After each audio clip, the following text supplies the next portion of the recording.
A young black delivery girl walked into the wrong private dining room with a bag of spicy pork bone soup.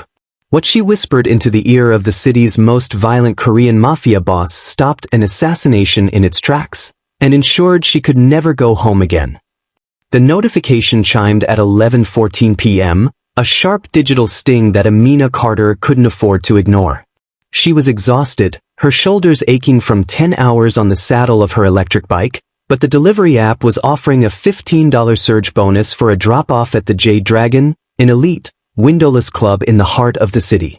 Amina checked her balance, $212.40.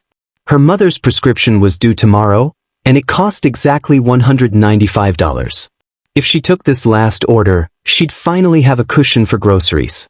She didn't know that by accepting the delivery, she was signing away her anonymity. The atmosphere inside the club was a suffocating mix of expensive cologne and old wood. When a distracted server pointed her toward the VIP suites, Amina accidentally pushed through a set of heavy oak doors into a room that felt like a tomb. At the center of the room sat Park Jun-suk. He was the kind of man the news only whispered about, a ghost in a tailored charcoal suit, his face a mask of cold iron. A glass of red wine sat untouched before him, a symbol of a meal interrupted by the threat of death. Behind him, his bodyguards stood like statues, their hands hovering near their jackets, eyes locked on a man across the table who was smiling just a little too widely. Amina's heart hammered against her ribs. She saw the glint of a silenced pistol tucked under the tablecloth of the smiling man. She remembered the conversation she'd overheard in the lobby just moments before, a betrayal discussed in the shadows. She should have dropped the bag and run. She should have stayed invisible. But as her father used to say, the truth doesn't care if you're tired. While the room held its breath, waiting for the first drop of blood, the girl in the practical windbreaker and the thermal delivery bag did the unthinkable. She walked straight to the head of the table. She leaned down, the scent of her cheap laundry detergent clashing with his $1,000 suit, and whispered the one secret that would turn the predator into the prey. In that second, the most violent man in the city went silent. The power had shifted, and Amina Carter was no longer just a delivery girl. She was the only thing keeping a dragon alive. The cold night air bit through Amina's thin windbreaker as she pedaled her electric bike down the neon-blurred streets of Los Angeles. Her breath came in short, jagged puffs of silver mist. Most people saw a delivery girl as a ghost in the machine, a nameless blur of neon yellow and thermal padding, but Amina felt every ounce of the city's weight on her shoulders. Her phone, mounted to the handlebars, vibrated with a persistence that made her heart skip. Another notification. She swiped it away, her eyes briefly flickering to the corner of the screen where her banking app sat like a ticking time bomb. $212.40. The number was a cruel joke. Her mother's heart medication, the kind that kept the rhythm of her life steady, was waiting at the pharmacy counter with a price tag of $195. Just one more, Amina whispered, her voice cracking. Just one big one. As if the universe were finally listening, the screen lit up with a deep gold border, a priority request. The Jade Dragon. VIP drop-off. $15 surge bonus. The Jade Dragon wasn't the kind of place that ordered takeout. It was a fortress of mahogany and shadow, a private club where the city's elite went to disappear. Amina didn't hesitate. She accepted the order before the second chime could finish, her fingers numb from the cold but fueled by a sudden, desperate adrenaline. She arrived at the restaurant to pick up the order, a heavy, aromatic bag of spicy pork bone soup. The scent was rich and earthy, a sharp contrast to the sterile smell of the hospital rooms she frequented. She tucked it into her insulated bag, the heat radiating against her back like a small, temporary sun. The ride to the club was a blur of red lights and near misses with late-night taxis. When she pulled up to the curb, the entrance was guarded by two men who looked like they were carved from granite. They didn't look at her face, they only looked at the thermal bag. Third floor. VP Suite B. One of them grunted, waving her toward a service elevator that smelled of expensive cigar smoke and old secrets. As the elevator ascended, Amina checked her reflection in the polished brass doors. Her hair was windswept, her cheeks flushed from the ride, and her eyes were heavy with the kind of exhaustion that sleep couldn't fix. She adjusted the strap of her bag, the weight of the soup shifting. She was just 5 minutes away from the bonus that would save her mother's week. She was just a girl doing her job, invisible and unimportant. The elevator doors opened with a soft, ominous ding, revealing a hallway lined with dark oak and silent, plush carpets. Amina stepped out, her sneakers making no sound, unaware that the direction she was about to turn would lead her straight out of her world and into a nightmare. The heavy carpet of the 3rd floor swallowed the sound of Amina's footsteps, creating an eerie, pressurized silence. She moved past gold-leafed mirrors and closed doors, her eyes searching for the gold lettering of Sweet Bee. A sudden burst of laughter from a distant room made her jump, the thermal bag crinkling loudly in the quiet corridor. She reached the end of the hall where a pair of towering oak doors stood slightly ajar, a rare lapse in the club's fortress-like security. Thinking this was her destination, Amina nudged the door open with her shoulder. The air inside the room was different. It didn't smell like the rest of the club, it smelled of cold iron and expensive vintage wine. The space was bathed in a low amber glow that caught the edges of dark wooden panels and the stiff white shirts of the men inside. Amina froze, her hand still gripping the strap of her delivery bag. This wasn't a party. It was a funeral for a man who wasn't dead yet. At the center of the table sat Park Jun-suk. He looked exactly like the rumors described, stony, unreachable and terrifyingly still. His tailored suit was so dark it seemed to absorb the light around him. He didn't turn his head when she entered. He remained fixed, staring at a man across the table who was peeling an orange with a small, silver knife. The silence in the room was so thick Amina felt like she was underwater. 2 bodyguards stood behind Jun-suk, their hands visible and tense, their faces etched with a confusion that suggested the world had just stopped turning. They were looking at the man with the knife, then at their boss, caught in a deadlock that was seconds away from shattering into violence. Amina's gaze dropped. Beneath the edge of the white tablecloth, she saw the glint of a barrel pointed directly at Jun-suk's heart. The man with the knife wasn't just a guest, he was a reaper. Her survival instinct screamed at her to back away, to let the heavy doors click shut and disappear back into the night. She was just a girl with a bag of soup and a bank account that was nearly empty. This wasn't her world. But then she looked at Jun-suk's eyes. They weren't filled with fear. They were filled with the weary realization of a man who knew he had been betrayed but didn't know by whom. She remembered the 2 men she had passed in the service entrance, the way they had whispered about a silver knife and a settled debt. The piece of the puzzle clicked into place with a sickening snap. If she walked away, the man in the suit would be dead before she reached the elevator. Amina took a breath, the scent of the spicy pork broth rising from her bag, and did the only thing her father's daughter could do. She didn't run. She stepped into the light. Amina didn't wait for permission. If she hesitated, the tension in the room would snap, and the man with the silver knife would complete his arc. She stepped forward, her bright delivery jacket an almost offensive splash of color against the somber, expensive shadows of the suite.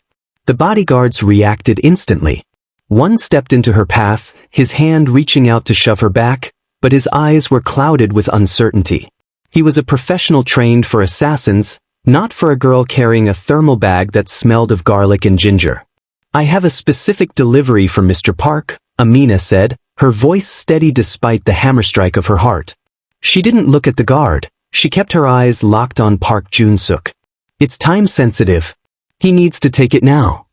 The man with the silver knife chuckled, a dry, rasping sound. "The service here has become quite informal, hasn't it, Jun-suk?" Jun-suk didn't blink.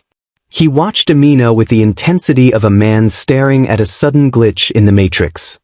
He saw the way her knuckles were white on the strap of her bag, and he saw the way her gaze flickered, just for a microsecond, toward the man across from him.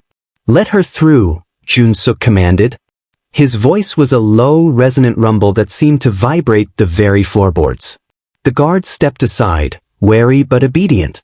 Amina walked toward the head of the table. Every inch she moved felt like a mile. She could feel the Reaper, tracking her, his smile fading into a thin, dangerous line as she neared the boss. She didn't stop until she was inches from Jun-suk's chair. She leaned down, the heat of the soup bag brushing against his shoulder. To the men in the room, it looked like a girl confirming a delivery address.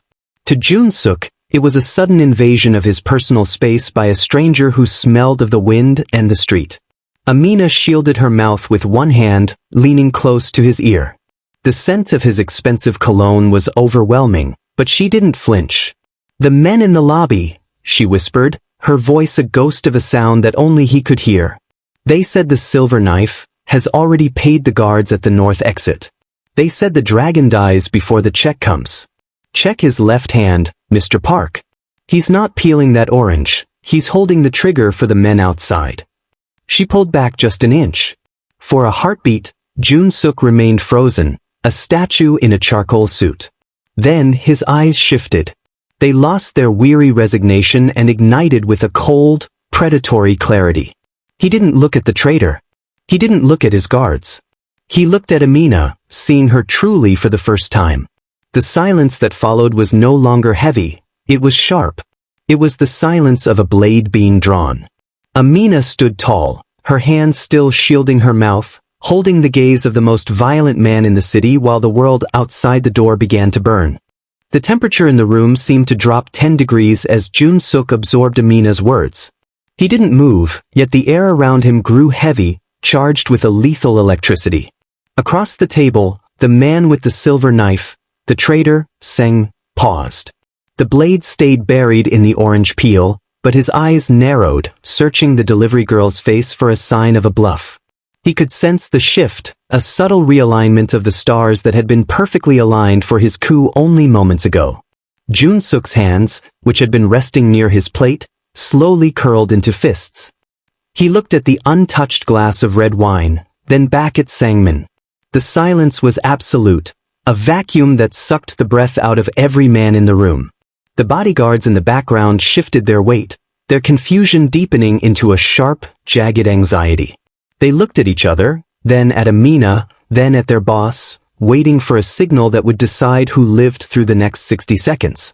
"Is there a problem with your order, Jun-suk?" Seng asked, his voice oily and strained.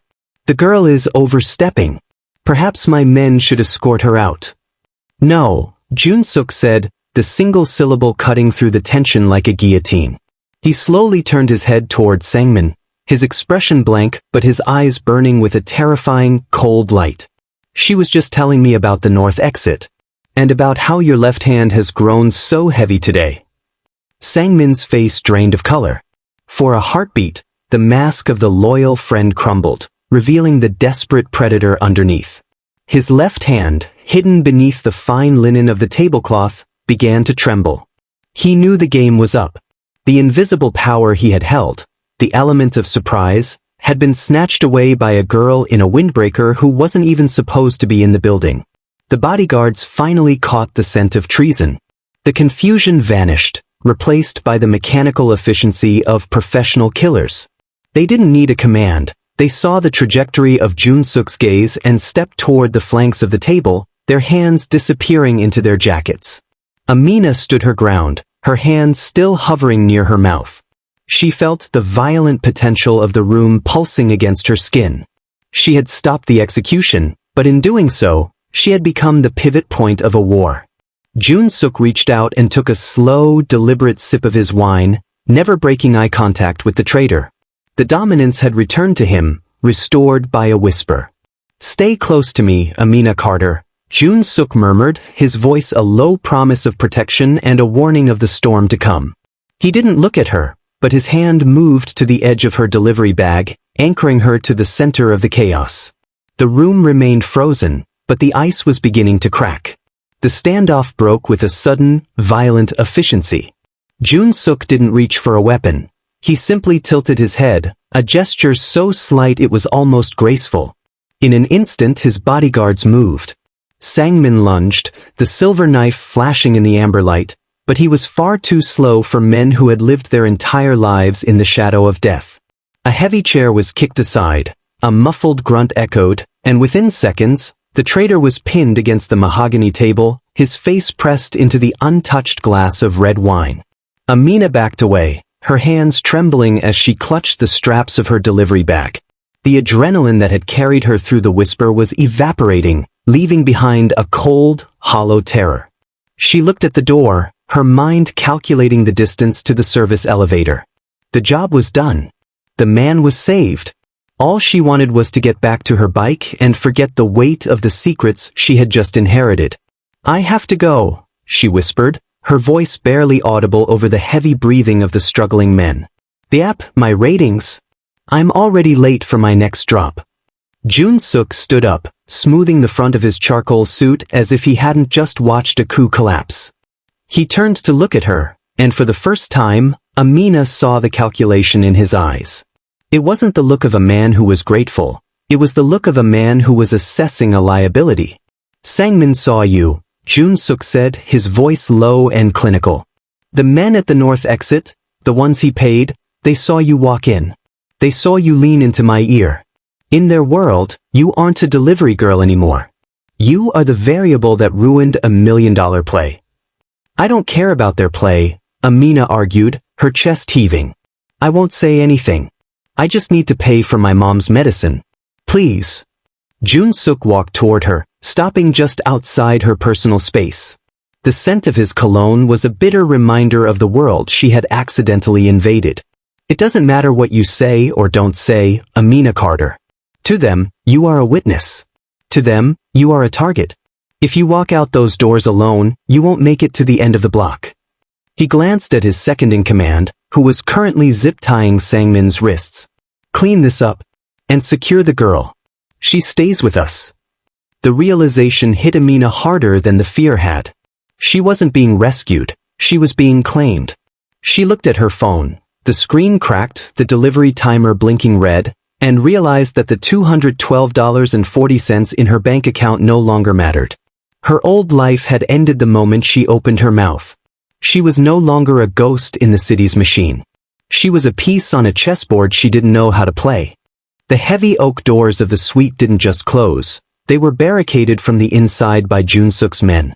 The muffled sound of shouting and the frantic pounding of fists against wood echoed behind them as Jun-suk grabbed Amina's arm, his grip like a band of cold steel. "The service elevator is compromised," he said, his voice dropping into a low, lethal command. "We use the kitchen freight." Amina stumbled alongside him, her thermal bag still clutched to her chest like a shield. The opulence of the club had turned into a maze of traps. Every shadow in the dimly lit hallway seemed to shift, and every corner felt like a cliff edge. As they neared the back stairs, the door at the end of the hall splintered open. 3 men in dark suits, Sangmin's loyalists, charged through, the silence of the club finally shattered by the rhythmic, heavy thud of their boots. "Go!" Jun-suk hissed, shoving Amina toward the stairs. They descended the narrow concrete steps at a breakneck pace, the sound of her own gasping breath loud in the stairwell. Amina's mind raced toward her bike, locked at the curb, but she knew with a sickening certainty that she would never reach it. Below them, the kitchen was a frantic blur of stainless steel and white tile. Startled cooks dropped pans, the clatter sounding like gunfire, as Jun-suk led her through the steam and the scent of searing meat. They burst out of the rear loading dock into the biting night air. A sleek black sedan was already idling at the curb, its headlights cutting through the grimy alleyway. But the exit was blocked. A silver SUV swung around the corner, tires screeching against the asphalt as it angled to cut them off. "In the car! Now!" Jun-suk shouted. Amina dove into the back seat just as the first shot rang out, a sharp, terrifying crack that shattered the glass of a nearby dumpster. Jun-suk didn't flinch. He remained standing for a heartbeat, his eyes tracking the source of the fire with a predatory stillness before sliding in beside her. The driver slammed the car into reverse, the engine roaring in protest. Amina was thrown against the leather seat, the smell of burnt rubber filling the cabin. She looked back through the rear window and saw the men from the club emerging from the loading dock, their faces twisted in rage. One of them leveled a weapon, but the sedan swung violently onto the main road, weaving through late-night traffic with a desperation that made her stomach churn. Amina looked down at her hands.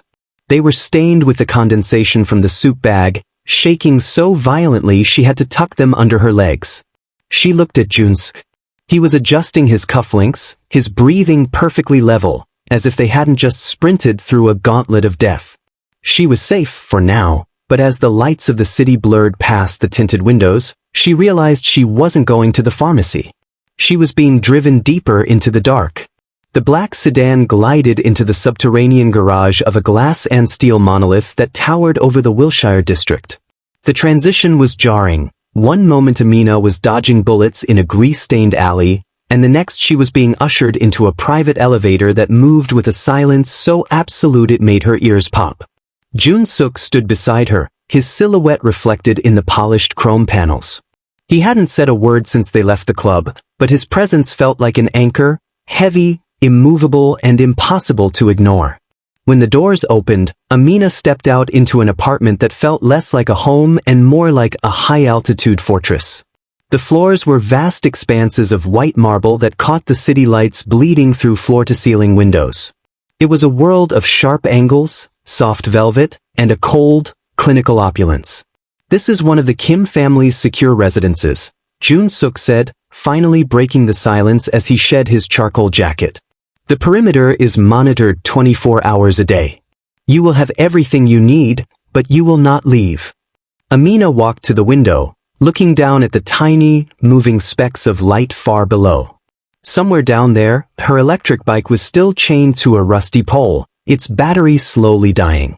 Her insulated bag, now crumpled and out of place on a designer leather sofa, was the only thing left of the life she had been living 2 hours ago. She felt a sudden, sharp pang of grief for the $15 surge bonus she'd never collect and the simple, honest exhaustion of a long shift. "I can't stay here," she whispered, her reflection in the glass looking like a ghost. "My mom, she's waiting for me. She won't understand why I didn't come home. She needs that medicine." "It is already being handled," Jun-suk replied, his voice devoid of emotion but not unkind. "A courier has been dispatched to the pharmacy. Your mother will receive her prescription, and a nurse will stay with her under the guise of a community health program. She is safer if she thinks you are merely working a double shift." Amina turned to face him. She saw the bank of monitors built into the kitchen wall, flickering with live feeds from the hallways and the elevators. This was luxury, yes, but it was also a gilded cage. Every camera was a reminder that her face was now a liability, a piece of evidence that could bring down an empire or start a war. She was no longer a girl delivering soup, she was a secret being kept in a vault. As the city hummed outside, indifferent to her disappearance, Amina realized the price of saving a dragon was her own freedom. The sun rose over the city, but the light didn't feel like a new beginning. It felt like a spotlight on a crime scene. Amina sat at the edge of the oversized bed, her phone clutched in her hand. She had spent the last hour trying to log into the delivery app, hoping to see the green, active status that meant she still had a place in the world. Instead, the screen was a cold, flat gray. Account deactivated, the notification read. Reason, multiple safety violations and failure to complete high-priority delivery.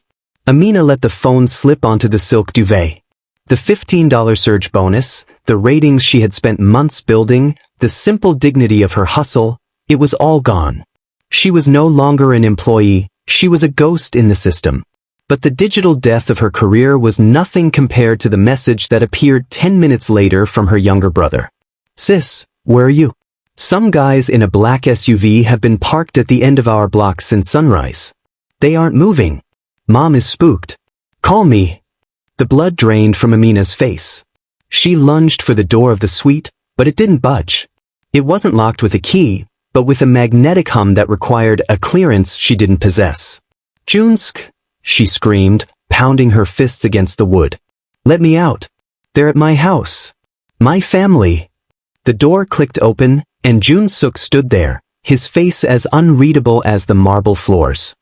He was dressed in a fresh white shirt, looking as though the previous night's violence had been nothing more than a bad dream.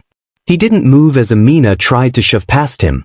"They are Sangmin's men," Jun-suk said, his voice a low, vibrating calm that acted like a bucket of ice water. "They cannot get past the perimeter I've set around your home, but they are there to remind you of what happens to people who interfere. If you go back there now, you aren't saving them. You are bringing the target directly to their front door. You did this, Amina hissed, tears of rage blurring her vision. I saved your life and you took mine. You took my job, you took my safety. I gave you the truth, he countered, stepping closer until she was forced to look up at him. The moment you whispered in my ear, the delivery girl died. The woman standing in front of me is the only reason I am breathing, and that makes you the most dangerous person in this city to my enemies. Your old life didn't just end, Amina.